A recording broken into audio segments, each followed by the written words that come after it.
Hello everyone, welcome to this video. In this video, I'm going to deal with a poem by John Donne, Batter My Heart.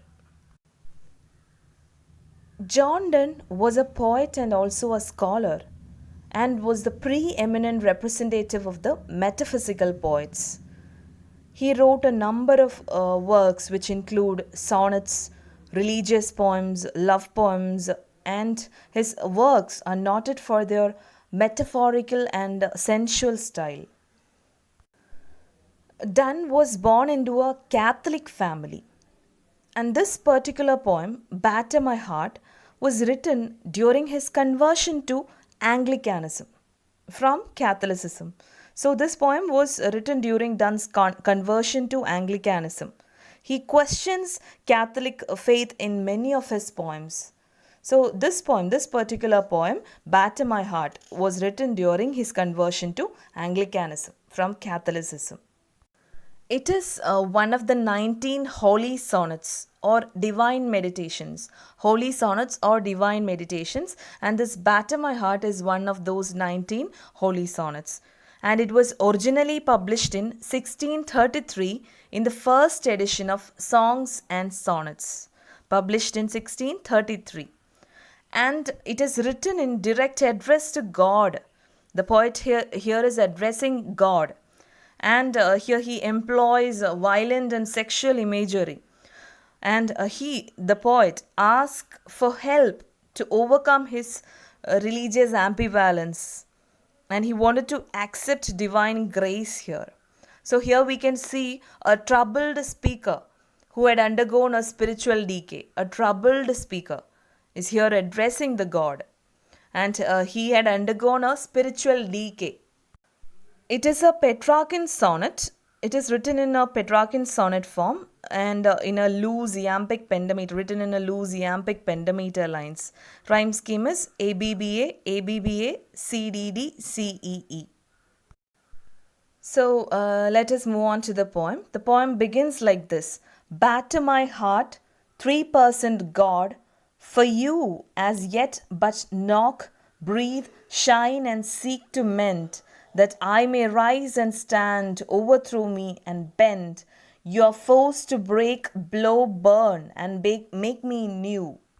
Here, the speaker is referring to that Trinity, the 3% God. It is an allusion to the Holy Trinity.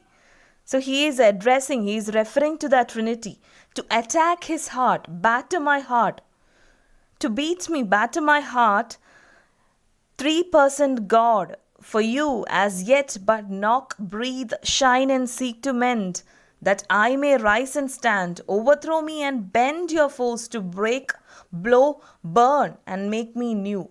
So he addresses that 3% God, and he says that you have been trying to deal with me all these years in a soft way.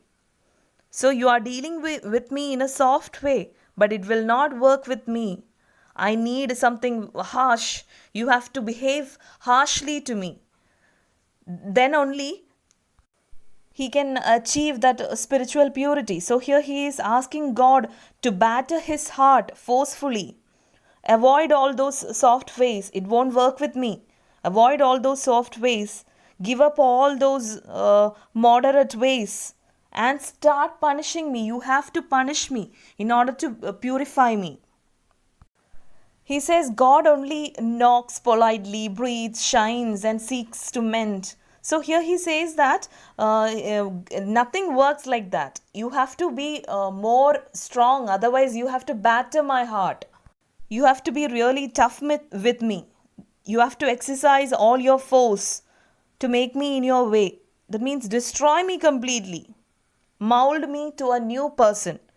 If you want to mold me to a new person, if you wish that a spiritual reformation will come to me, will have to come to me, then you must break me. You must batter my heart. Avoid all those soft ways. Give up all those moderate ways. And you have to torture me. You have to force to break, blow, burn, and make me new. Destroy me completely so that you can mold me again as a new person. Then he says, I, like an usurped town to another due, labor to admit you, but oh, to no end. Reason your viceroy in me should defend, but is captive and proves weak or untrue. So, like an usurped town, here he is using metaphysical conceit. He uses metaphysical conceits and he described himself as a usurped town, a captured town conquered by the enemy. I, like an usurped town to another due, labor to admit you, but oh, to no end. Reason, your viceroy in me should defend. That means reason is not working in me. Reason is the thing, otherwise, reason is supposed to guide you in a right way, but it is not working in me. Then what can I do? But is captured and proves weak or untrue. So it seems to be weak or untrue. Reason is not at all working properly with me. I am under the control of an enemy. So you have employed your agent in me, that is, you have employed that reason in me, but that is no use to me. Reason is not at all working in me. The poet, the speaker, wants to be so close to the God. He says, I want to be near you. But reason, like God's viceroy, it has been captured by the enemy and proves weak or untrue. So, what can I do? The viceroy, the reason is not at all working in me. And then he says that he loves God very much and he wants to be loved in return as well.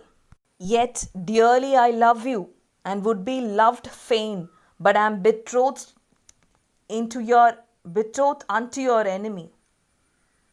Divorce me, untie or break that knot again. He says, yet I love you dearly and want you to come and save me. You have to save me. I am betrothed unto your enemy. He is just like a maiden who is betrothed to God's enemy. So the speaker asks God to divorce, untie or break that knot again. So I am betrothed to your enemy. That is obviously to Satan.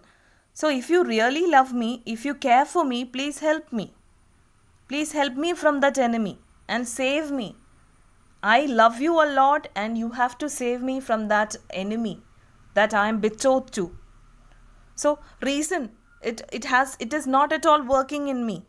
So in order to bring back me from that evil, you have to do something. In order to bring me back from that enemy, you have to do something.